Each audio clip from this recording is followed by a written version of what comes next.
प्रधानमंत्री नरेंद्र मोदी और यूपी के मुख्यमंत्री योगी आदित्यनाथ एक साथ पीलीभीत में थे, जबकि अखिलेश कैंप से किसी की लोकेशन लखनऊ, किसी की फिरोजाबाद, कोई बदायूं तो कोई मैनपुरी में था।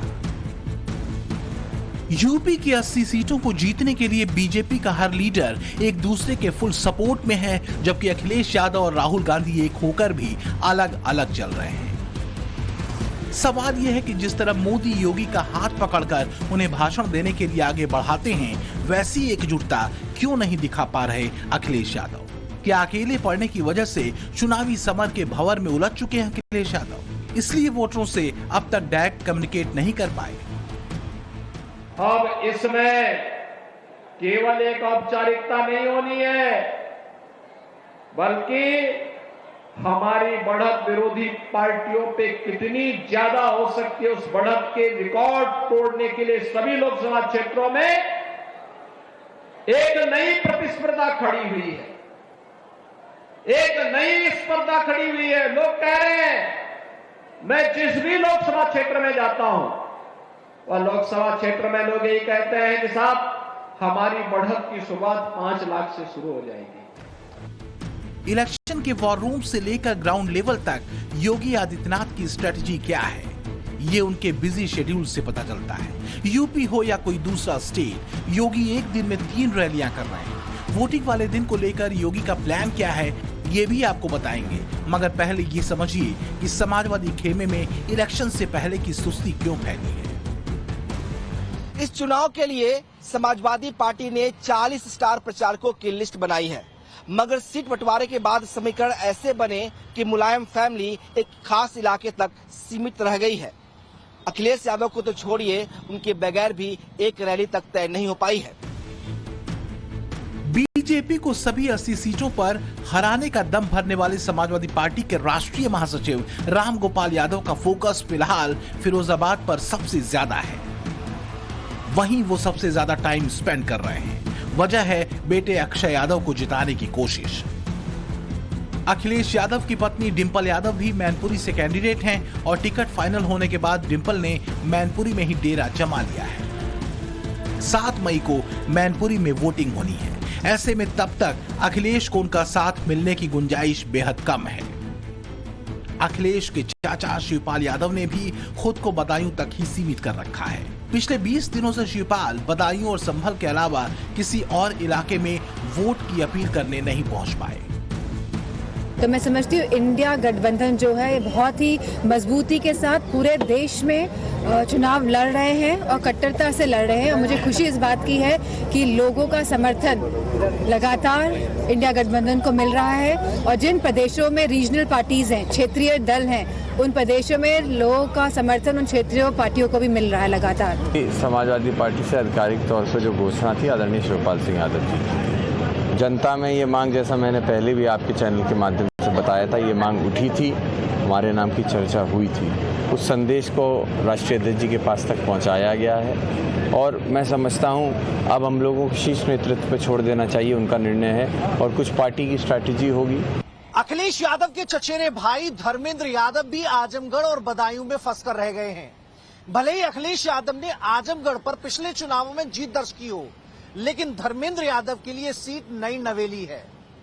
दूसरी ओर चाचा शिवपाल को भी बदायूं सीट जिताने की जिम्मेदारी धर्मेंद्र यादव के कंधों पर सौंपी गई है। यानी कि उनकी सक्रियता को देखा जाए तो इसके आसार बहुत कम है कि वो अखिलेश यादव के साथ किसी भी जनसभा में नजर आए।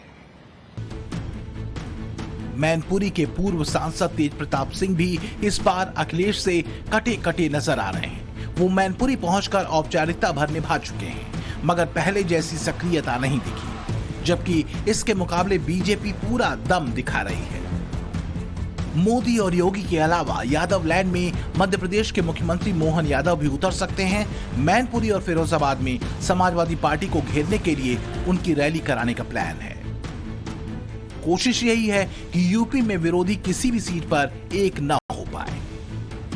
सपा, बसपा, कांग्रेस के 14 साल में जितने रुपए गन्ना किसानों को मिले थे, उससे ज्यादा पैसे बीजेपी ने यहां योगी जी की सरकार ने 7 साल में गन्ना किसानों को दे दिए हैं।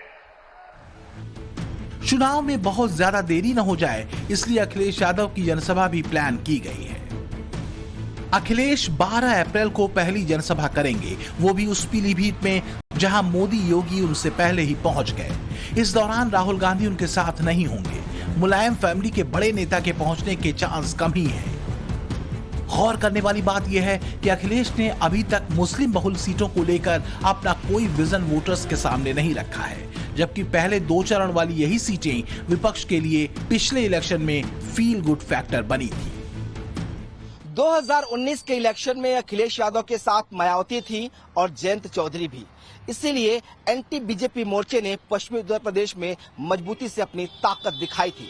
लेकिन इस बार अखिलेश यादव के साथ साथी के रूप में कांग्रेस है। लेकिन अभी तक पश्चिमी उत्तर प्रदेश में ना तो राहुल गांधी और ना ही प्रियंका गांधी की अभी तक कोई रैली फिक्स हो पाई है। कांग्रेस का दावा है कि नवरात्र के दिनों में पश्चिमी यूपी में बड़ी रैली का प्लान है और फिर लखनऊ में भी संयुक्त रैली का प्रस्ताव है, लेकिन तारीख क्या होगी ये कंफर्म नहीं हो सका है। जबकि योगी 25 से ज्यादा सीटों पर जनसभा, रोड शो और प्रबुद्ध जनसम्मेलन कर चुके हैं। न सिर्फ बीजेपी कैंडिडेट बल्कि गठबंधन प्रत्याशी के लिए भी वोट मांग चुके हैं। भारतीय जनता पार्टी का कमल और आरएलडी का नल, यानी आरएलडी का नल और कमल दोनों मिल गए तो फसल तो खिलखिलानी ही है, लहलहानी है। बीजेपी ने सीट वाइज कैंडिडेट से लेकर वोटिंग के लिए खास प्लान बनाया है। ज्यादा से ज्यादा रिपोर्ट मिल सके, इसकी स्ट्रेटजी भी क्लियर कर दी गई है। बीजेपी चाहती है कि वोटिंग डे पर पार्टी वर्कर्स अर्ली मॉर्निंग मतदान करें और ऐसे लोगों को अपनी तरफ कन्विंस करें जो अगर मगर में फंसे हैं। हर पोलिंग बूथ पर 370 वोट एक्स्ट्रा बीजेपी को दिलाने की कोशिश है। इसके लिए 2 महीने से मेगा मिशन चलाया जा रहा है। इस मिशन का मकसद है बीजेपी के कुनबे को उम्मीद से ज्यादा बड़ा करना। बीजेपी का दावा है कि 60 दिनों के दौरान यूपी में 70,000 लोग भाजपाई बन गए हैं, जिनमें विपक्षी पार्टी के सांसद से लेकर पूर्व सांसद और विधायक से लेकर जिला लेवल के बड़े नेता तक शामिल हैं। एक अनुमान के मुताबिक हर रोज 2000 नेता और कार्यकर्ता दूसरे दलों को छोड़कर बीजेपी ज्वाइन कर रहे हैं।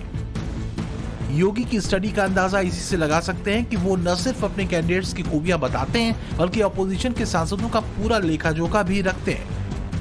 पिछली बार तनिक गलती रह गई अमरोहा में, क्या खामियाजा भुगतना पड़ा। अमरोहा की ढोलक की थाप कमजोर पड़ गई थी।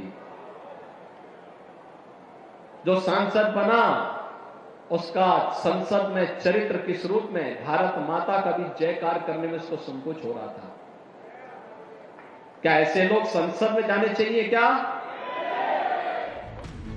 सूत्रों का दावा है कि समाजवादी पार्टी के कुछ और विधायक बीजेपी के संपर्क में हैं। कांग्रेस के कुछ लीडर्स में भी नाराजगी की खबर है और ये सब हुआ है गठबंधन के बाद स्थिति क्लियर न करने को लेकर। जबकि मिशन 80 हिट कराने के लिए इस मोर्चे पर भी बीजेपी बड़ा खेला कर सकती है। ब्यूरो रिपोर्ट, टाइम्स नाउ, नव भारत।